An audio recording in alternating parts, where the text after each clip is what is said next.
오늘 삼성 SDI가 대규모 유상증자를 단행하면서 2차 전지주에 봄이 올 것인가에 대한 기대감이 커졌습니다. 어떤 내용인지 또 전망은 어떨지 지금 바로 만나보시죠. 오늘 삼성 SDI가 캐즘 돌파를 위한 2조 규모의 유증 추진 계획을 발표했습니다. 재원 확보를 통해 미국과 유럽 공장에 투자를 하고요. 또 슈퍼사이클을 대비하겠다고 밝혔습니다. 중요 포인트는 바로 전전고체 그리고 LFP 배터리 등 신기술 개발과 그리고 양산에 투자를 하겠다고 밝힌 부분입니다. 삼성 SDI가 이렇게 대규모 유증까지 추진하면서 힘쓰는 전고체 배터리. 전고체 배터리의 핵심은 바로 안정성입니다. 화재나 폭발 위험이 낮고요. 그리고 또 에너지 밀도 측면에서 기존 배터리보다 높은 성능 구현이 가능해서 차세대 배터리라고도 불립니다. 여기에 구조적인 변화로 공정을 단순화해서 원가와 제조 비용 절감 효과가 상당한 배터리입니다. 2차 전지 대작이죠. 삼성 SDI가 대대적인 투자 계획을 발표했지만 섹터 내에서는 차별적인 흐름을 보여주고 있습니다. 보시면 제조업체는 직접 투자를 해야 되는 부분이다 보니 부담감 때문에 오늘 장에서는 하락세를 보였고요. 반면에 투자 수의 기대감에 전고체나 2차 전지주들 오랜만에 기지개를 켜줬습니다. 그렇다면 올해 2차 전지 전망까지 좀 짚어보도록 하겠습니다. 삼성 SDI 유증 이슈를 포함해서 일단 글로벌 전기차 판매량이 증가하면서 업황 개선에 대한 기대감이 점점 올라지고 있습니다. 1월 EV 판매량은 무려 전년 동기 대비 21%가량 증가했고요. 여기에 유럽에서는 이산화탄소 배출 규제 효과가 발휘를 하면서 판매량 호조세를 보이는 등 전 세계적으로 글로벌 전기차 판매량이 점점 더 회복세가 두드러지기 때문에 올해에는 반등에 나설 거라고 보는 입장이 있었습니다. 반면 오히려 해당 이슈를 부정적으로 받아들이는 입장도 있죠. 오히려 CO2 배출 규제 이슈 때문에 이런 전기차 판매 전략이 변화하면은 불확실 정도 상당하고 또 투심 회복이 어렵다고 전망했고요. 또 테슬라의 중국 실적, 중국 판매 부진을 지적하면서 상당한 리스크라고 이야기했습니다. 여기에 그동안 쌓여있는 악성 재고를 소화한다면 단기적으로는 실적 악화가 불가피할 거란 입장도 있었고요. 아울러 이번 달 말부터 시작되는 공매도라는 새로운 투자 수급 요인 발생으로 해당 변수까지 고려했을 때 이 변수까지도 좀 신중하게 바라봐야 한다고 부정적인 전망을 내놨습니다. 오늘 이와 관련해 2차 전지단에서의 상승이 돋보였습니다. 독점 공급사로 부각됐던 MOT나 뒤를 이어서 CIS, 유일 에너테크단에 좀 수급이 쏠리는 모습이 보였고요. 또 화면에 보이지 않지만 전고체 2차 전지 전반적으로는 강세 흐름을 보여줬습니다. 오늘 MOT가 두 자릿수 때 23%, 삼성 SDI 이슈로 독점사 공급 부각이 되면서 강세를 보였고요. 이 밖에 CIS가 9%, 기본적으로 5% 이상의 상승세를 보여주면서 오늘 장을 마무리했던 전고체와 2차 전지주였습니다. 지금까지 이슈 브리핑 전해드렸습니다. 네, 하루의 경제 주식 마무리. 오늘의 경주마 주제는요. 바로 2차 전지입니다. 오늘장 전고체 장비주는 오르고 배터리 셀은 하락하는 모습을 보였죠. 투자 전략 좀 꼼꼼하게 재정비해 봐야겠습니다. 자, 이덕환 서강대 화학과 명예교수 전화로 연결해서 현장의 목소리 들어보죠. 교수님 안녕하십니까? 네, 안녕하십니까? 네, 오늘 삼성 SDI가 2조 원 규모의 유상증자를 추진한다고 밝혔습니다. 자, 이렇게 큰 대기업이 감히 이렇게 2조 원을 함부로 쓸 리도 없고요. 그래서 많은 분들이 가장 궁금해하실 것부터 먼저 여쭤보겠습니다. 전기차 시장 캐즘 언제까지 지속될까요? 글쎄요, 굉장히 어려운 질문이네요. 답은 아마 기업과 정부에서 찾아야 될 것 같습니다. 지금 전기차 시장에 캐즘이 나타나고 있는 이유는 이 전기차의 긍정적인 면을 너무 과도하게 홍보하는 바람에 수요가 너무 과속을 했던 것이 원인이었습니다. 이제 소비자가 다시 돌아와야 되는데 소비자가 전기차에 다시 관심을 가지려면은 배터리가 소비자가 만족할 수준의 안전성과 경제성을 갖춰야지 되고요. 그다음에 전기차 보급에 필수적인 충전 설비가 전국에 충분히 갖춰져야 됩니다. 그리고 정부가 앞장서서 해결해야 되는 이 안전관리 제도도 마련이 돼야 되죠. 이 기술이 얼마나 빨리 완성이 되고 설비가 얼마나 마련되고 안전관리 제도를 얼마나 빨리 갖추는가에 따라서 캐즘이 언제까지 지속될 건가가 결정될 거라고 봅니다. 네, 그렇다면요. 배터리 3사의 움직임을 조금 더 집중해 보겠습니다. 이번 인터배터리 2025에서 이 미드 니켈 배터리를 3사가 선보였거든요. 도대체 이것이 무엇이길래 지금 3사가 동시에 주목을 하고 있고 또 글로벌 시장에서 그만큼 경쟁력이 있을지도 좀 궁금합니다. 지금 이제 우리가 그 전기 자동차에 쓰는 배터리는 전부 리튬 이온 2차 배터리입니다.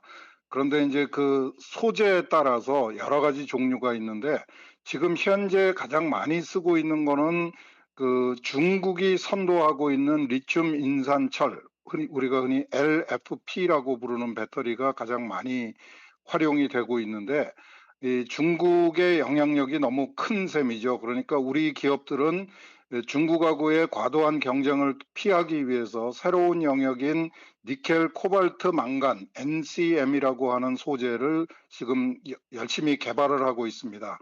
지금 말씀하신 미드 니켈 배터리는 이 NCM 배터리의 일종인데요.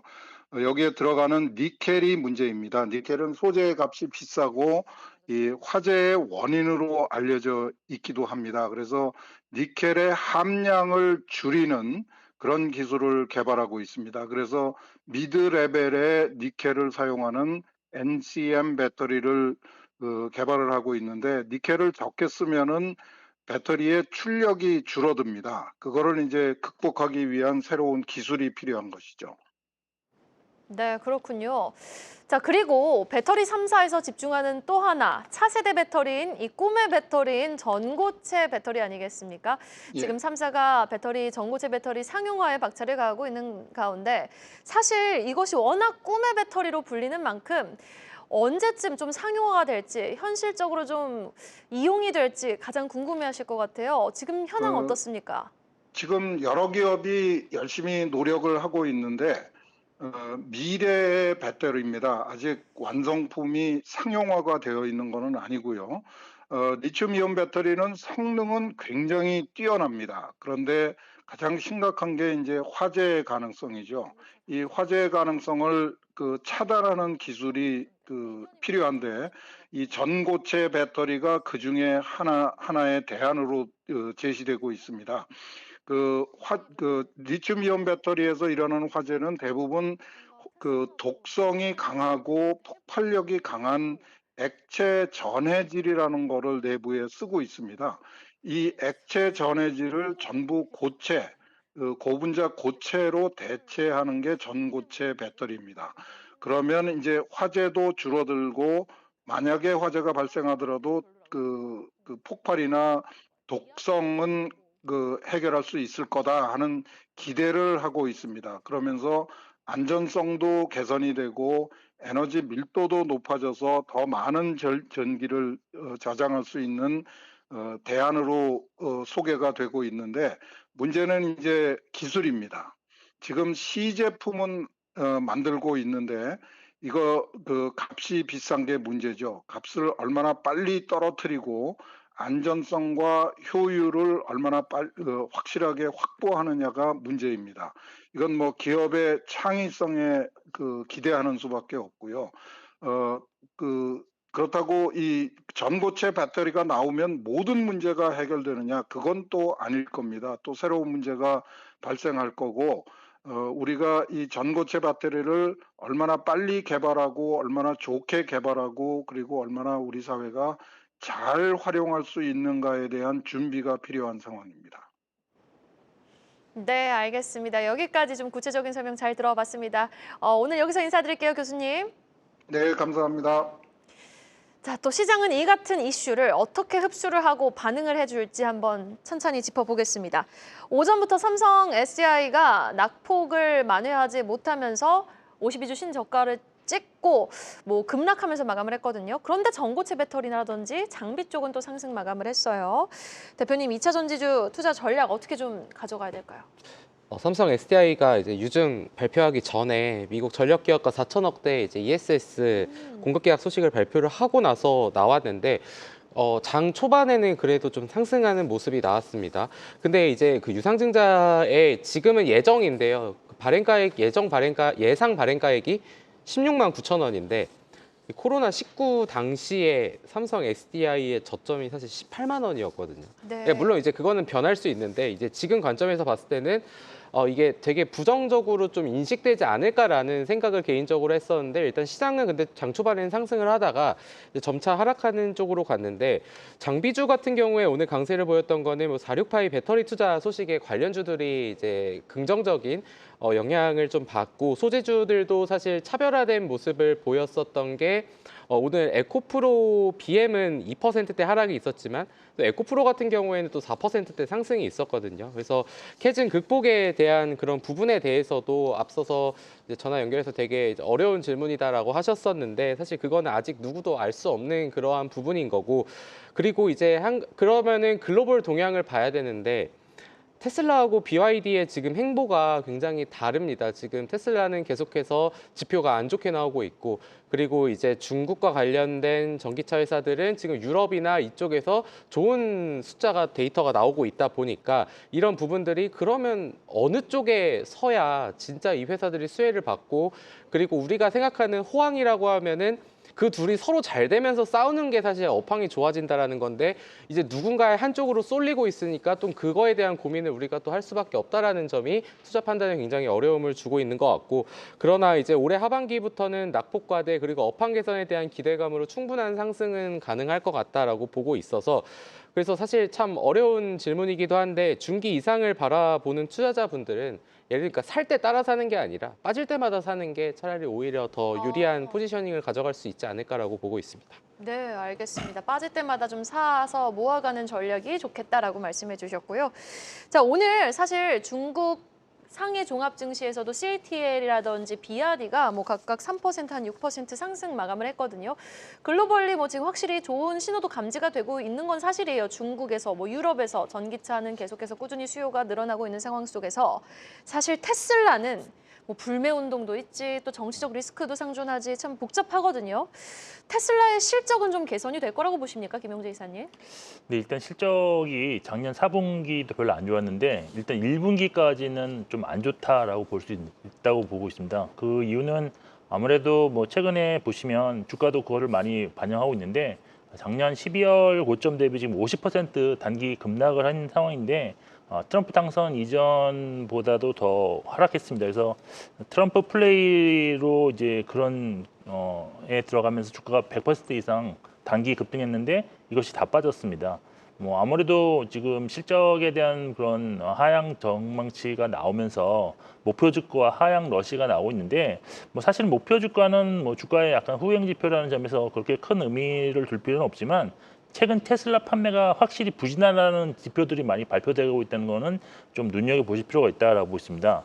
뭐 말씀하신 것처럼 판매 부진의 원인이 어떤 트럼프 정부의 정부 회율부 수장으로서 연방 공무원을 해고하고 뭐 테슬라 불매 운동이 나타나고 있다는 것도 있고 또 독일에서 같은 경우는 극우 정당을 지지함에 따라서 1월 판매가 60% 감소했는데 2월에는 그것이 확대되면서 76%까지 감소하는 그런 원인이 있었습니다. 그래서 결국 그 판매량 같은 경우도 지금 4분기에 이어서 1분기도 전년 대비 감소할 것으로 좀 예상되고 2월 중국 공장 출하량도 지금 49.2%나 감소하는 그런 모습입니다. 그래서 상반기까지 부진은 좀 이어진다라고 볼 것 같습니다. 하지만 3월에 지금 이제 신모델 Y 주니퍼 출시와 뭐 6월에 저가형 모델 출시 그리고 또 6월에 텍사스 오스틴에서 이제 로보택시 서비스가 시작될 예정인데 결국 주가가 반등하는 흐름은 FSD의 매출 수요 확대가 좀 기대되는 그런 시점에서 좀 나타나지 않을까 보고서 하반기에는 뭐 실적 개선 가능성을 충분히 열어두고 좀 대응하시는 것이 필요하다. 그래서 단기적 급락에 따른 반등은 좀 나올 수 있는데 저는 그때 이제 일부 비중을 좀 축소한 이후에 실적 개선세 가셔야 될 때 다시 진입하는 전략이 유효하지 않을까라고 보고 있습니다. 사실 모델 Y도 어제 좀 이슈였잖아요. 중국에서 뭐 20만 대 팔릴 거다라고 내다봤는데 뚜껑 열어보니까 8만 9천 대 정도일 것 같은데 라는 뉴스 속에 또 관련 종목들이 변동성을 확대했는데 그럼 이 같은 변동성은 계속 늘 뭐 국내 관련주도 염두에 둬야 되는 겁니까? 글쎄요, 뭐 테슬라만 보고 있는 뭐 주가는 거의 없다고 저는 보고 있는데 네. 전반적인 큰 흐름을 보셔야 될 것 같고 테슬라는 주가가 단기에 급등한 것이 단기에 빠진 거라고 저는 개인적으로 해석을 하고 싶습니다. 그래서 일단 뭐 지금 주가는 이제 작년 한 10월 달 주가와 거의 비슷한 수준이기 때문에 뭐 국내 기업들이 여기서 주가가 더 빠진다고 해서 테슬라가 더 빠진다고 해서 동반해서 하락하기는 좀 쉽지 않지 않나라고 개인적으로 판단하고 있습니다. 워낙 이제 개별적으로 상존하고 있는 변수들이 테슬라에는 있기 때문에 우리는 좀 이제 떼어놓고 생각을 해봐야 된다라고 정리를 해주셨습니다. 자, 그런데요, 이 2차 전지주 기대감을 또 가져볼 수도 있거든요. 생각의 전환을 살짝 돌려서 해보면은 미중 간의 갈등 속에 이제 뭐 미국이라든지 유럽도 마찬가지로 이제 중국산 배터리 의존도를 좀 낮추려고 하는 상황이란 말이죠. 이에 따라서 국내 기업들은 되려 조금 수혜의 기회를 모색해 볼 수는 없을지 궁금합니다. 지금 중국 전기차 회사들의 해외 약진이 계속되는 상황에서 그러니까요. 산업연구원 자료가 나왔는데 우리나라가 2차 전지 기술이 중국에 비해 3년 반이 뒤처져 있다라는 벌써요? 이게 격차가 벌어진 거겠죠. 그런 분석이 나오다 보니까 사실 저는 아까 그 교수님이 얘기한 부분에 사실 굉장히 공감을 많이 했던 두 가지가 있었는데 사실 저는 국가적인 차원에서의 지원이 되게 중요하다고 생각을 하고요. 네. 그러니까 사실 반도체 업에서 본다면은 해외에서는 지금 52시간이랑 전혀 상관없이 하는데 우리나라는 또 이제 기술력의 격차가 벌어지는 게 사실 절대적인 시간도 저는 중요한 부분이라고 생각을 하고 그래서 어쨌든 뭐 2차 전지도 그런 부분뿐만이 아니라 지금 사실 중국의 BYD가 왜 이렇게 잘 되냐라는 얘기가 나오는 이유는 국가적인 지원이 되게 크기 때문이거든요.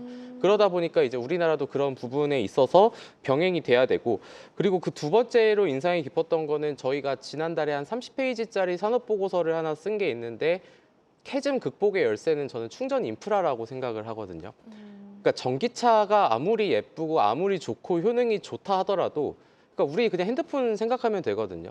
급속 충전기가 없었던 그 완속 충전기를 생각해 보면 되게 오래 걸리면은 그럼 전기차 충전해야 되는데 이거 오래 걸려서 효용이 없다 하는 것보다는 사실 급속 충전기에 대한 이런 부분들이 우리나라뿐만이 아니라 우리나라 기업이 해외 진출을 해야지 그런 부분들이 오히려 캐즘 극복. 그러니까 충전이 잘 되면은 오히려 전기차가 더 많이 팔리고 더 많이 만들게 되는 긍정적인 효과를 가져올 수 있다라는 그런 관점에서도 좀 봐야 될 것 같고요.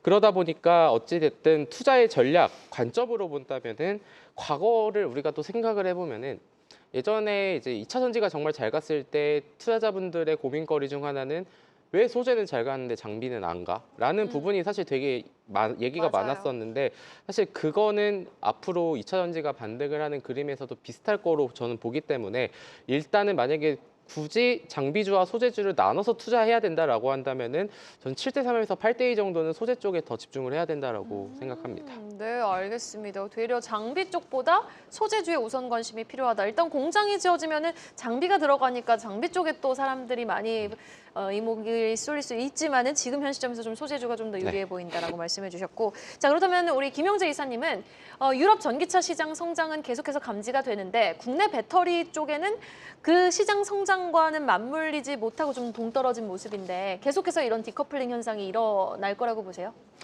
네, 일단 유럽에서의 국내 전기차의 어떤 점유율이 계속 낮아지고 있는 상황이기 때문에 현재 지금 유럽이 좋다고 해서 국내 반사이익이 크다고 보면 볼 수 없고 오히려 중국 업체들의 그런 반사이익이 훨씬 더 지금 크지 않나라고 보고 있습니다.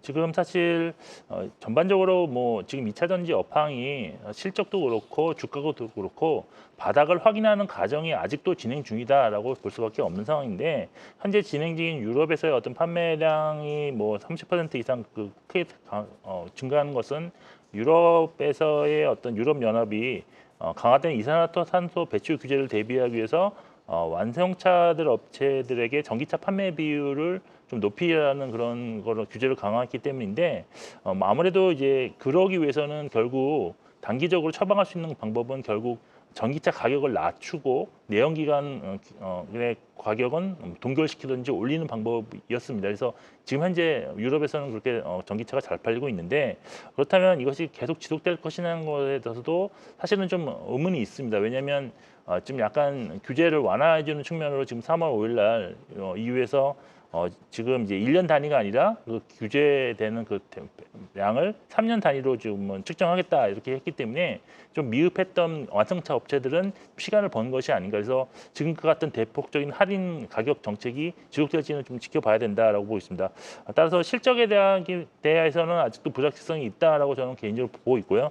결국 지금 현재 그러면 투자의 관점에서 볼 때는 저는 이제 주가가 이제 펀더멘탈도 중요하지만 주가의 이제 그런 어떤 수급이라든지 어떤 투자의 어떤 힘이 에너지가 좀 그렇게 보여준다고 봤을 때는 일단 투자 대상은 지난 2월 대비 저점이 깨지지 않는 종목으로 일단 압축해서 좀 보시는 게 좋을 것 같고 그 중에서도 지금 시세가 좀 살아나고 있다고 생각되는 그런 종목들이 실리콘 응급제라든지 뭐 전고체 관련 종목들이 특히나 좋습니다. 그래서 네. 아무래도 기존에 우리가 알고 있었던 대장주보다는 이쪽으로 조금 좀 보시는 것이 좋지 않나라고 개인적으로 판단하고 있습니다. 네, 알겠습니다. 이렇게 2차 전지 이슈 현장의 목소리와 그리고 두 분의 투자 전략 들어봤는데 이 같은 2차 전지의 이슈가 월요일장에도 영향을 미칠지 월요일장 전략 들어보죠. 김영재 이사님? 네, 사실 오늘도 좀 확인된 면이 있는데 사실 미국 시장과의 디커플링이 여전히 지금 진행 중이다라는 것이 오늘도 확인됐다고 보고 있습니다. 그래서 다음 주 같은 경우가 이제 각국의 통화 정책이 이제 확인되는 그런 순간이 오게 되는데 아무래도 이제 가장 중요한 것은 FOMC에서 파월 의장의 발언이 좀 증시에 우호적으로 나타날 수 있을지 않을까라고 저는 개인적으로 생각하고 있습니다. 그리고 이제 다음 주에는 GTC 2025 주간이기 때문에 AI 및 반도체 관련주가 좀 반등할 수 있는 또 틀이 마련될 것으로 보여져서 결국 보유 전략을 기본으로 하고 또 하락시 매수하는 뭐 그런 전략이 필요하지 않겠느냐. 그리고 이제 공매도 재개 그러한 차익 매물도 분명히 나타날 수 있기 때문에 밸류에이션이 좀 높은 종목들은 조금은 비중 축소되는 관점으로 접근해도 나쁘지 않을 것이다라고 판단하고 있습니다. 네, 이충원 대표님의 전략도 너무 궁금하네요. 네, 시장의 변동성이 사실 과거에도 컸는데 지금은 사실 그 이상의 전개가 나타나고 있고 사실 10시 반에 상승 출발했네. 그리고 자다 깨서 보면 하락해 있네. 또 자고 깨면 상승해 있는 맞아요. 이런 지금 변동성이 되게 큰데 그게 결국 다 트럼프 대통령의 말이 어떻게 되냐에 따라서 계속해서 변화가 있는 그런 상황인데 그러면은 이런 상황에서 흔히들 얘기하는 거는 그럼 이거는 대응의 영역이 될 것이다라는 거고 그러면은 여기에서 어떤 섹터를 찍어가지고 집중 투자를 하는 것보다는 차라리 분산 투자를 하는 게 훨씬 더 효율적일 수 있고요. 그리고 다음 주에는 FOMC도 앞두고 있기 때문에 시장의 관망 심리가 어느 정도 더 짙어지지 않을까라는 생각도 들어서 일단은 뭐 공격적인 투자, 상대적인 방어 투자가 지금 시점에서는 일단은 이 구간 지금 관세에 대한 얘기가 많이 나오는 지금을 넘길 수 있는 그런 부분으로 좀 호흡을 조금은 길게 가져가야 될 필요가 있지 않나라고 보고 있습니다. 네, 관세 이슈, 마이크론 테크놀로지의 실적 발표 이슈, FOMC, BOJ까지 다음 주 이슈가 산적합니다. 일단 관망이 최선이다라는 의견, 이충원 대표님의 의견까지 들어봤습니다. 오늘 두 분과 함께 이야기 나눠봤습니다. 말씀 고맙습니다. 네, 감사합니다. 계속해서 다양한 경제 이슈를 알고 싶다면 구독과 좋아요, 알림 설정 부탁드립니다. AI 캐스터 권미정이었습니다.